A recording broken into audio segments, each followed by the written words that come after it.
Hello students, welcome to GST Part 25.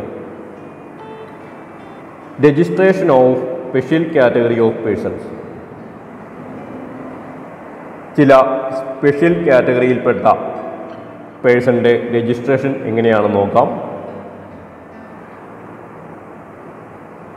Separate registration four multiple places of business within A state or union territory.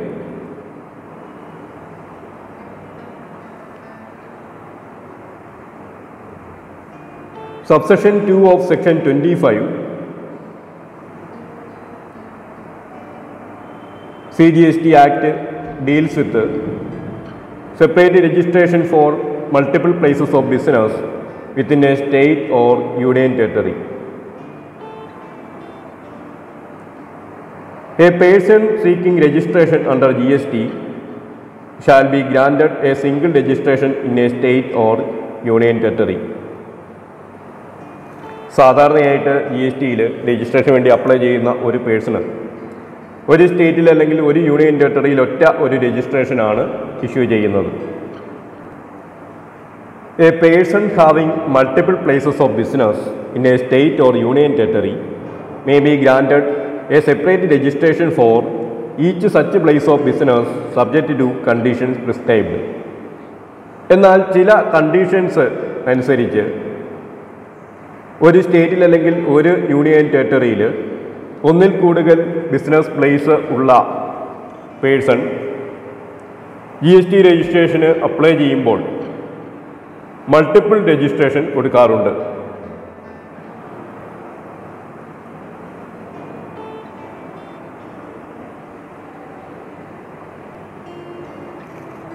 ആ കേസിൽ ഓരോ business പ്ലേസിനും separate registration issue ചെയ്യുകയാണ് ചെയ്യുന്നത്.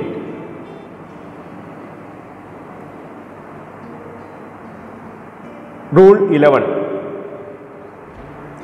Any person having multiple places of business within a state or a union territory requiring a separate registration for any such place of business under subsection 2 of section 25 shall be granted separate registration in respect of each such place of business subject to the following conditions. അപ്പോൾ ഒരു person ഒന്നിൽ കൂടുതൽ business place ഒരു സ്റ്റേറ്റിലോ ഒരു union ടെറിട്ടറിയിലോ ഉള്ളയാളാണെങ്കിൽ ഓരോ business പ്ലേസിനും separate registration വേണ്ടി apply ചെയ്താൽ ചില കണ്ടീഷൻസ് അനുസരിച്ചുകൊണ്ട് സെപ്പറേറ്റ് രജിസ്ട്രേഷൻ അനുവദിക്കാനായിട്ട് സാധിക്കും. എന്തൊക്കെയാണ് ആ കണ്ടീഷൻസ് നോക്കാം. Such person has more than one place of business as defined in section 2 subsection 85. Registration വേണ്ടി അപ്ലൈ ചെയ്യുന്ന പേഴ്സണ് ഒന്നിൽ കൂടുതൽ പ്ലേസ് ഓഫ് ബിസിനസ് ഉണ്ടായിരിക്കണം. Such a person shall not pay tax under section 10, that is composition scheme, for any of his places of business if he is paying tax under section 9 for any other place of business. Section 9 collection of CGSTയെ കുറിച്ചാണ് പറയുന്നത്. Separate registration വേണ്ടി apply ചെയ്യുന്ന പേഴ്സണിൻ്റെ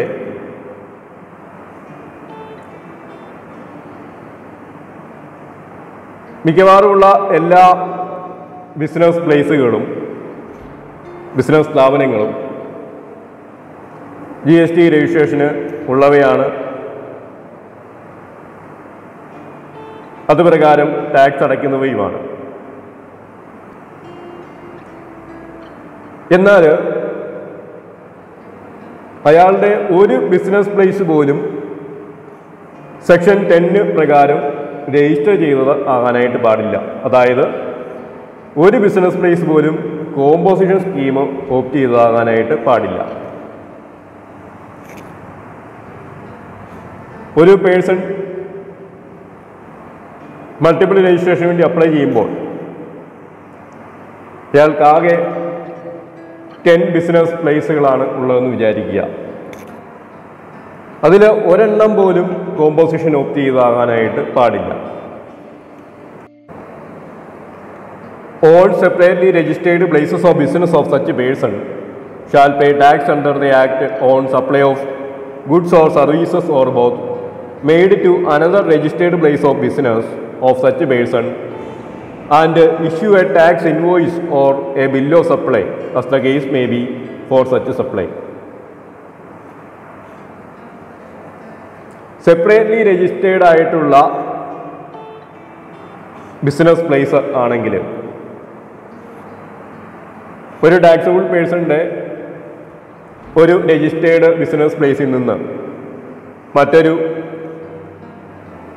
registered business പ്ലേസിലേക്ക് ഗുഡ്സോ സർവീസോ supply ചെയ്ത് കഴിഞ്ഞാൽ നിർബന്ധമായിട്ടും tax ഇൻവോയ്സോ ബില്ലോ സപ്ലൈയോ issue ചെയ്തിരിക്കണം. ഒരേ പേഴ്സൻ്റെ തന്നെ ബിസിനസ് 2 പ്ലേസിൽ ഉണ്ടായിരിക്കുകയും അതിന് സെപ്പറേറ്റ് രജിസ്ട്രേഷൻ ഉള്ളതുമാണെങ്കിൽ ആ ബിസിനസ് സ്ഥാപനങ്ങളെ സെപ്പറേറ്റ് ആയിട്ട് ട്രീറ്റ് ചെയ്യണം. ആ ബിസിനസ് സ്ഥാപനങ്ങൾ തമ്മിൽ എന്തെങ്കിലും ഗുഡ്സോ സർവീസോ സപ്ലൈ ചെയ്ത് കഴിഞ്ഞാൽ ആ കേസിൽ ബില്ലോ സപ്ലൈയോ ടാക്സ് ഇൻവോയ്സോ ഇഷ്യൂ ചെയ്തിരിക്കണം.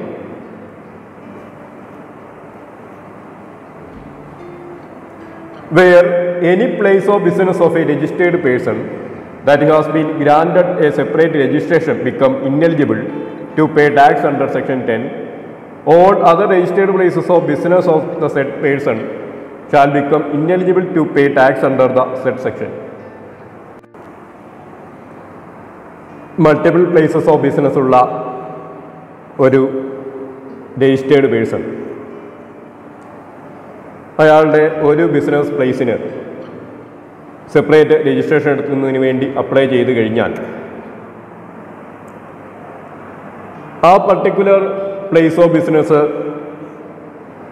സെക്ഷൻ 10 പ്രകാരം കോമ്പോസിഷൻ സ്കീം അനുസരിച്ച് ടാക്സ് അടയ്ക്കുന്ന ബിസിനസ് ആണെങ്കിൽ ആ ബിസിനസ് സെപ്പറേറ്റ് രജിസ്ട്രേഷൻ കിട്ടുന്നതോടുകൂടി കോമ്പോസിഷൻ സ്കീം ഓപ്റ്റ് ചെയ്യുന്നതിന് ഇന്നെലിജിബിൾ ആകും. അതായത് സെപ്പറേറ്റ് രജിസ്ട്രേഷൻ കിട്ടുന്നതോടുകൂടി ഏത് ബിസിനസ് സ്ഥാപനത്തിനാണോ സെപ്പറേറ്റ് രജിസ്ട്രേഷൻ കിട്ടുന്നത് ആ സ്ഥാപനം കോമ്പോസിഷൻ സ്കീം ഓപ്റ്റ് ചെയ്യാനായിട്ട് ഇന്നെലിജിബിൾ ആകും. നേരത്തെ കോമ്പോസിഷൻ സ്കീമാണ് ഓപ്റ്റ് ചെയ്തിരുന്നതെങ്കിൽ, കോമ്പോസിഷൻ സ്കീം അനുസരിച്ചാണ് ടാക്സ് അടച്ചിരുന്നതെങ്കിൽ സെപ്പറേറ്റ് രജിസ്ട്രേഷൻ കിട്ടുന്നതോടുകൂടി GST രജിസ്ട്രേഷൻ ലഭിക്കും. അതോടൊപ്പം തന്നെ ഒരു നോർമൽ GST രജിസ്റ്റേർഡ് പേഴ്സൺ അടയ്ക്കുന്ന രീതിയിൽ ടാക്സ് അടയ്ക്കേണ്ടതായിട്ട് വരും. അതുപോലെ ഒരു പേഴ്സൺ അയാളുടെ ഒരു ബിസിനസ് പ്ലേസ് സെപ്പറേറ്റ് രജിസ്ട്രേഷന് വേണ്ടി അപ്ലൈ ചെയ്ത് കഴിഞ്ഞാൽ മറ്റ് എല്ലാ ബിസിനസ് പ്ലേസുകളും കോമ്പോസിഷൻ സ്കീം ഓപ്റ്റ് ചെയ്യുന്നതിൽ നിന്ന് ഇന്നെലിജിബിൾ ആകും. ആ പേഴ്സണിൻ്റെ ഒരു ബിസിനസ് പ്ലേസും കോമ്പോസിഷൻ സ്കീം അനുസരിച്ച് ടാക്സ് അടയ്ക്കാനായിട്ട് എലിജിബിൾ അല്ല. A registered person opting to obtain separate registration for a place of business shall submit a separate application in form GST REG 01 in respect of such a place of business. Multiple places of business ഉള്ള ഒരു person അയാളുടെ ഏതെങ്കിലും ഒരു business പ്ലേസിന് വേണ്ടി separate registration വേണ്ടി apply ചെയ്യുകയാണെങ്കിൽ സാധാരണ GST registration വേണ്ടി അപ്ലൈ ചെയ്യുന്ന ഫോം GST REG 01 തന്നെയാണ് രജിസ്ട്രേഷനുള്ള ആപ്ലിക്കേഷൻ ഫയൽ ചെയ്യേണ്ടത്. The provisions of Rule 9 and Rule 10 relating to the verification and grant of registration shall apply to an application submitted under Rule 11. Rule 11 പ്രകാരം apply ചെയ്യുന്ന കേസിൽ, അതായത് multiple places of business ഉള്ള ഒരു person അയാളുടെ ഏതെങ്കിലും ഒരു ബിസിനസ് പ്ലേസിന് സെപ്പറേറ്റ് രജിസ്ട്രേഷന് വേണ്ടി അപ്ലൈ ചെയ്യുകയാണെങ്കിൽ നമ്മൾ നേരത്തെ ഡിസ്കസ് ചെയ്ത റൂൾ 9ഉം റൂൾ 10ഉം ഒക്കെ ഇവിടെയും ആപ്ലിക്കബിൾ ആണ്. റൂൾ 9ലും റൂൾ 10ലും ഒക്കെ പറയുന്ന പ്രകാരം വേരിഫിക്കേഷൻസ് ഒക്കെ നടത്തിയതിന് ശേഷമാണ് separate registration proper officer issue ചെയ്യുന്നത്. Thank you for watching this video.